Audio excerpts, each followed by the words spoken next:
Yes. On previous day, it has been explained starting on Ariyavāsa Sutta. Ariyavāsa is the dwelling of the Ariya noble person. It is important to build Ariyavāsa, dwelling of the noble person, because the dwelling of worldly beings are very unsafe and unsecure.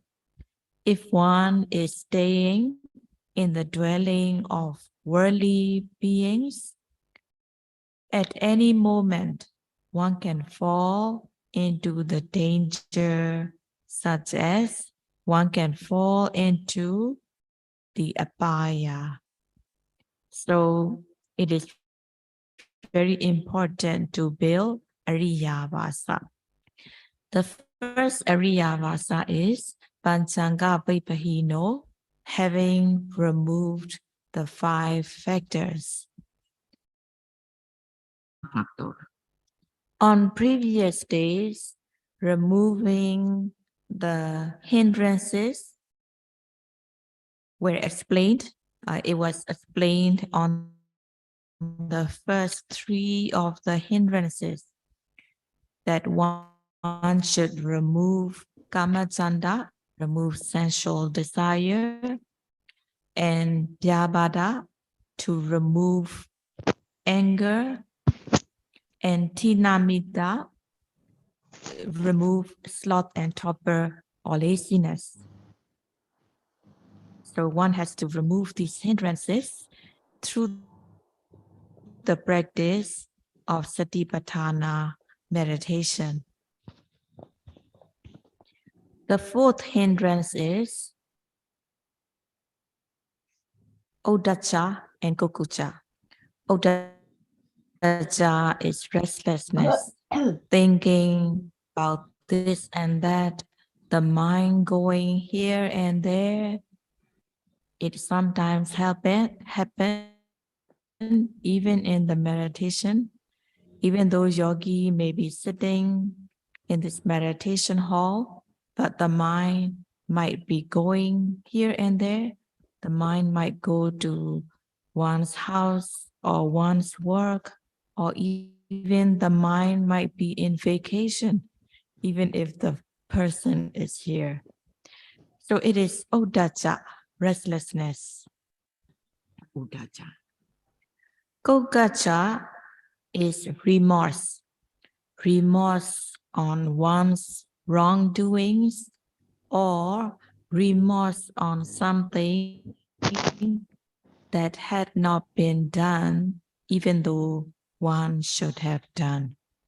So in this way, if a person is thinking about the past, that something that one has done wrong, the kind of akusala, if one has done akusala in the past, then one comes to think about it and have regret, or something that one should have done but didn't do. For example, kusala that one should have done but didn't do.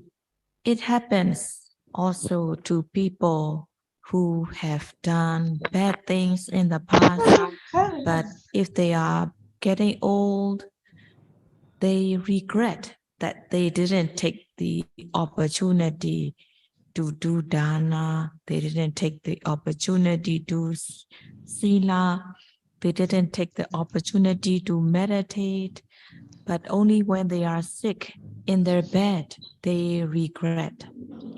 And they also regret about the wrongdoings, something they have done wrong, drinking or killing or any other wrongdoings. So in this way, one regrets later on.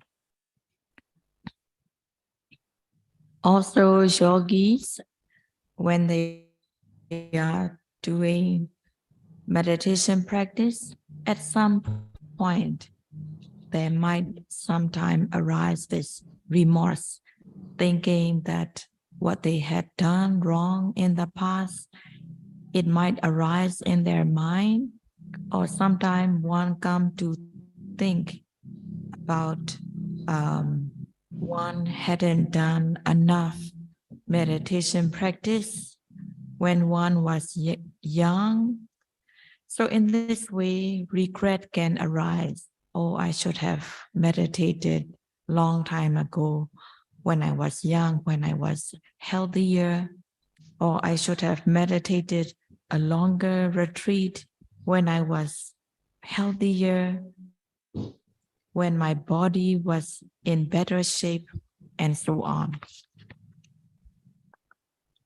Odacha kokocha, they are also hindrances that hinder from bhavana practice.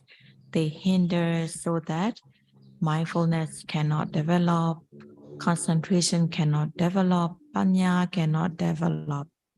That's why this odacha kokocha are also the hindrances that had to be removed. And odacha kokocha is the person who has odacha and kokocha is compared to being enslaved. In the past, where the slavery system existed, slaves had to work according to how the owner orders them. So even though the slaves had to work hard according to the order of the owner, but these slaves do not benefit anything. They cannot do anything out of their wish, but they had to do everything according to the order, what the owner orders, but they don't get any benefit. In the same way, if a person has odacha and gokocha, if a person has this restlessness and remorse, then one cannot progress in the practice. So long as odacha and gokocha are arising, yogi cannot make progress. So that's why yogi doesn't get benefit. Yogi doesn't get the true taste of the Dhamma. Yogi doesn't get the benefit if one is having odacha and kokocha. So that's why it is important to remove odacha and kokocha. So in order to prevent odacha kokocha from arising, one should be mindful of the object. When noting rising, one should note rising, aiming the mind onto the object, putting effort so that the noting mind reaches the object rising, and that mindfulness will be on the object rising. The noting mind falls calm, collected on the object rising. At that very moment of noting, rising, falling, or sitting, touching, at that moment, having viriya, sati, and samadhi, being mindful of the object, odacha, kokocha does not have chance to arise. If one is mindful for 1 second, for that second, odacha, kokocha cannot arise. If one is mindful for 1 minute continuously, for 1 minute continuously, odacha, kokocha cannot arise. So in this way, there is no hindrance arising. Every moment, one is being mindful. Every minute, one is being mindful. There is no hindrance arising, and one gains the benefit of the practice as this nirvana hindrances do not arise at the moment one is being mindful. Even though one tries to prevent hindrance from arising, at times when one lacks mindfulness, uddhacca arises. When it arises, one should cure it right away. If one's mind becomes restless, note it as restless, restless. So in this way, when you note it restless, usually it goes away and it has been cured. And also, having mindfulness, there is prevention of having regret. But at the time one lacks mindfulness, regret can sometimes arise. So when the yogi notices regret arising, note it right away as regretful, regretful. And when one notes it regretful, regretful, usually it goes away and it has been cured through mindfulness and mudni. So in this way, having viriya, sati, samadhi, and noting the object, this nirvana doesn't have chance to arise. So it has been removed momentarily through this samadhi khanda concentration group.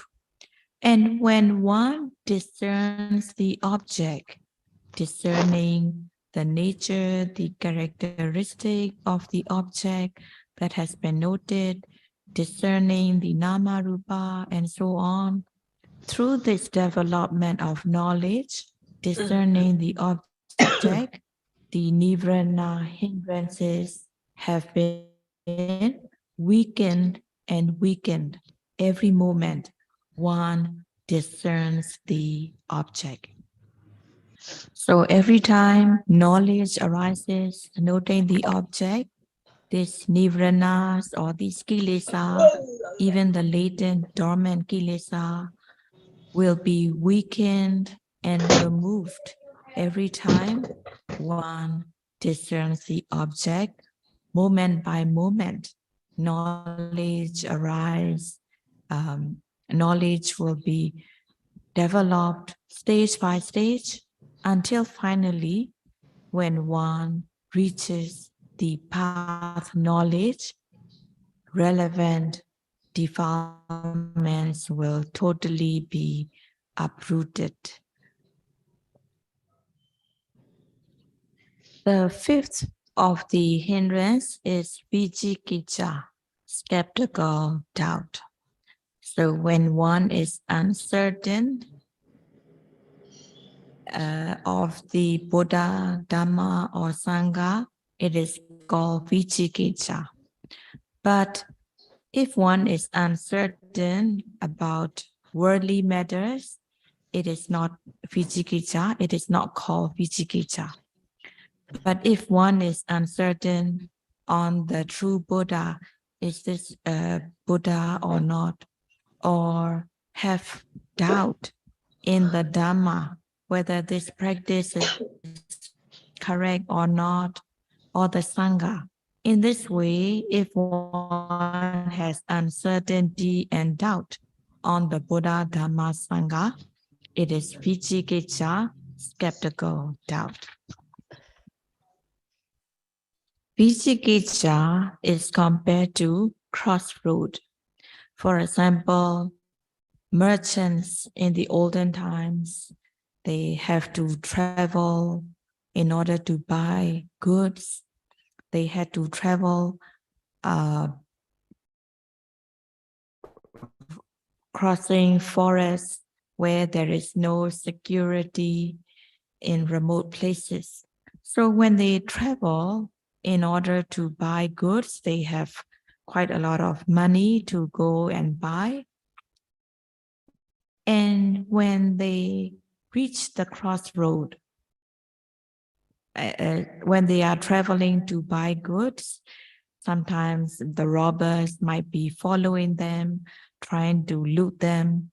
And when the merchants reach the crossroad, if they are uncertain whether to turn left, whether to turn right, and if they are taking time, stopping, and then whether to confuse whether to turn right or left, if they are taking so much time at the crossroad, it can happen that the robbers can reach where the merchants are and rob and even might get killed. So Vicikicca is compared to crossroad. If one is having doubt in the Buddha, especially if one has doubt in the practice, whether this practice is correct or not, or sometimes doubtful, by noting rising, falling, by noting sitting, touching, can I really discern nama and rupa? Can I really discern cause and effect, impermanence? Can I become a sotapanna by noting rising, falling, sitting, touching? In this way, if one is being doubtful, it's like being reached the crossroad where one is uncertainty, where one is uncertain about the practice, that if there is uncertainty, if there is doubtful of the practice, then yogi will not make progress in the practice. Yogi will not get the benefit of practice. Yogi will not get the taste of Dhamma if doubt is arising. That's why doubt has to be removed. One should have faith and confidence in the practice. This is the way that Buddha led the beings to be free from the round of samsara. Our teachers have practiced this way. Our teachers have reached path and fruition knowledge. They also hand down the method of practice so that we can also practice to gain knowledge, to attain nibbana. So one should feel rest assured in the practice and practice according to the instructions and guidance. In order to prevent doubt from arising, one should be mindful of the presently arising object, noting rising, falling, or sitting, touching, lifting, moving, placing. So long as one is being mindful, doubt cannot arise. And if doubt arises, one should note right away, doubtful, doubtful, so that it will be removed. So in this way, nivarana, hindrances, have to be removed through this practice of satipatthana meditation. Every time one is being mindful, for that moment of being mindful, nivarana, hindrances are removed momentarily, and yogi is having Ariyavāsa momentarily. And for that moment, one is being mindful. For that moment of removing the defilements, nivaranas, one is in the Ariyavāsa, that one is safe and secure for that moment, but it is only momentary. When there is lack of mindfulness, nivarana hindrances will have chance to arise if there is lack of mindfulness. Lacking mindfulness, if nivarana hindrances arise, then one will be in the dwelling of worldly being. If one is in the dwelling of worldly being, it will be unsafe and insecure, and it can even lead to dangers such as falling into abaya. So one should remove hindrances through this practice of satipatthana, being mindful of the object, rising, falling, sitting, touching, and so on. So if when these nirvana hindrances are removed by being mindful of the object, concentrated on the object, the mindful, calm, collected on the object, these nirvana hindrances do not have the chance to arise, and thus the mind is pure and clean. There is citta visuddhi, purification of the mind. When one is being mindful of the object, discerning the object, citta visuddhi arises when these hindrances are removed momentarily through this mindfulness. And when there is citta visuddhi, when the mind becomes purified away from hindrances, one discerns the object that has been noted. When noting rising, then one comes to see the characteristics such as stiffness, tension, and so on.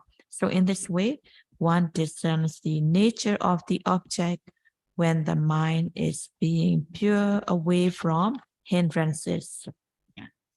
In this way, if one is mindful for 1 minute, for that 1 minute, there will be purity of the mind, citta visuddhi.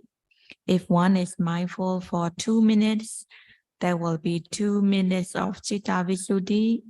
If one is mindful continuously for 5 minutes, there will be continuous 5 minutes of citta visuddhi. And when mindfulness and concentration are continuous and strong, one discerns the nature of the object that has been noted. When noting rising, one might notice stiffness, tension, or movement. When noting falling, one might notice relaxation. When noting sitting, one might notice stiffness or hardness. When noting touching, one might notice pressure or heat. In this way, one can notice and discern the nature in the object that has been noted. In ourselves, in the nama and the rupa, each and every nama rupa has its own unique individual characteristic.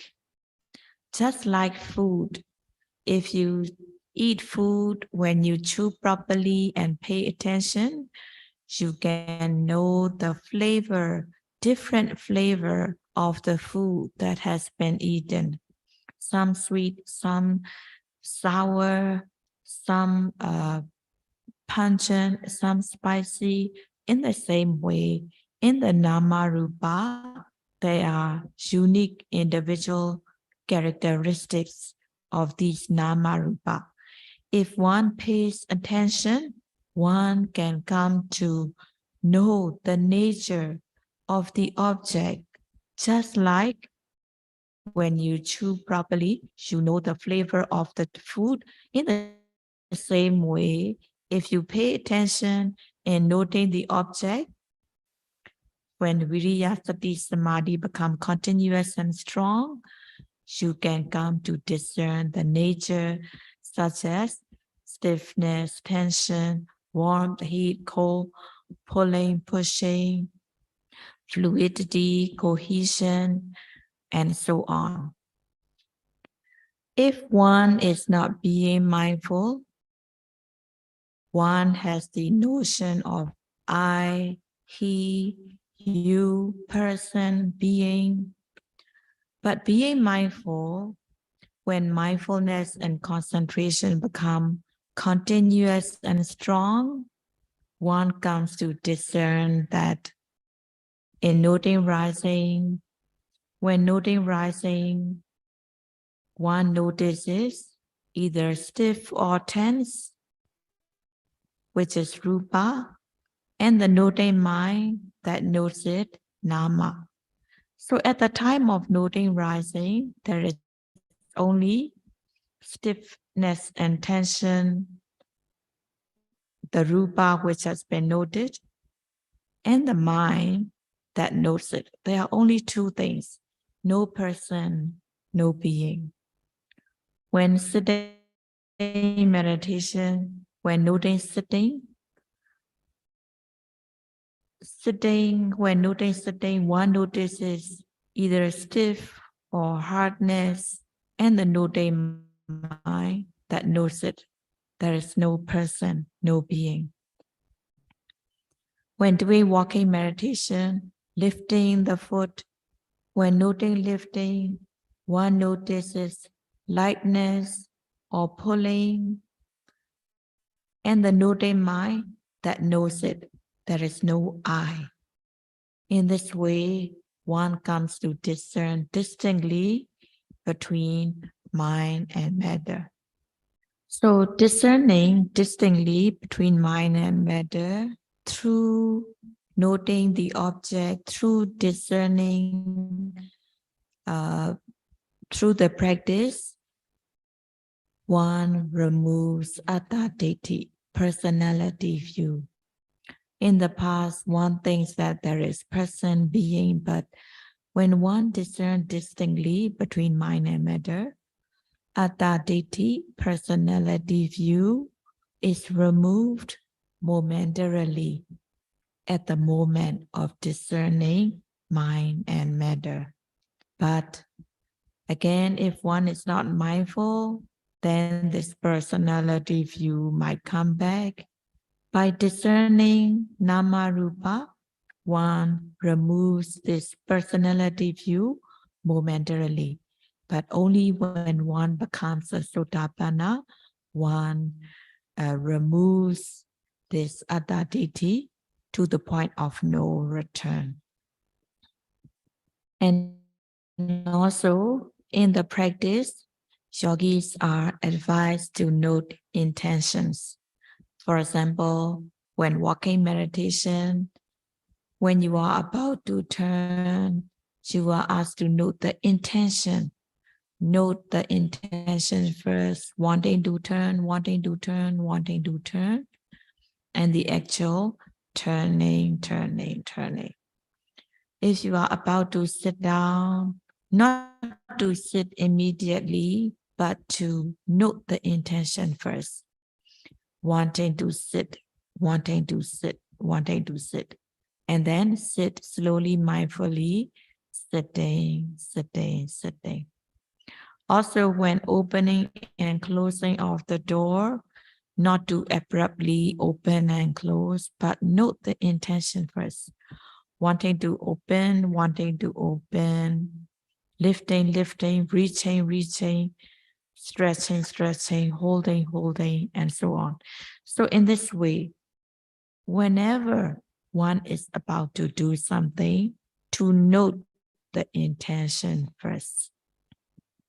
If the yogi is noting as being instructed, noting the intention first before the actual action, later on, when mindfulness and concentration are strong, one can come to know that before the turning, the intention to turn is the cause, the actual turning is the effect.